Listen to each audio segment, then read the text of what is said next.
Le festival de radio Longueur d'onde a démarré lundi, il se poursuit tout ce week-end. Au menu des émissions, des rencontres, des ateliers et des spectacles comme cette pièce radiophonique à laquelle nous avons assisté.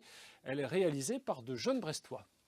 On descend et puis je sais pas, on se met près de la scène, on essaye de voir un petit peu. Une arrivée dans les loges du Quartz comme de vrais artistes.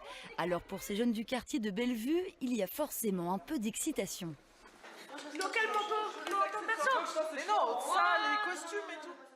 Moi personnellement j'ai un peu le trac parce que c'est la première fois qu'on fait dans le Quartz, au Petit Théâtre en plus. Et c'est une pression parce que on doit être à la hauteur, on doit avoir le bon timing. C'est bon, tout le monde a son texte? Ils ont entre 13 et 20 ans et se préparent à monter sur scène pour jouer une fiction radiophonique adaptée de la BD Sacha et Tom Cruise qu'ils travaillent depuis plusieurs mois. L'idée, elle est venue du festival des rencontres de la bande dessinée au Capucin en septembre, qui ont proposé aux jeunes, sachant qu'ils font beaucoup de radio depuis 1 an et demi, de faire une bande dessinée en fiction radio. On s'est dit que ça leur plairait. Moi, je suis très stressée. Non, mais pas toi. Non, mais moi, je suis très stressée pour le... Il éternue tout le temps. Il éternue même tellement.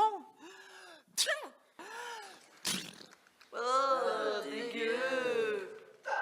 Ingénieur du son, acteur, bruiteur, les postes sont bien précis et le timing parfaitement calé pour retranscrire l'histoire avec juste du son et des voix.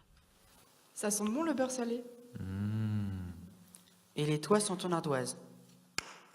Au début, on a un peu le trac, mais après, quand on est dedans, c'est bien. Mais après, ce qui est un peu dur, c'est qu'il faut trouver le bon moment pour parler. Il ne faut pas avoir de blanc. Et après, il faut plus que moi, je tape sur le tambour et tout. Pour écouter cet enregistrement et ceux du festival, rendez-vous sur la web radio Oufipo. Longueur d'onde se poursuit jusqu'à dimanche. Le stade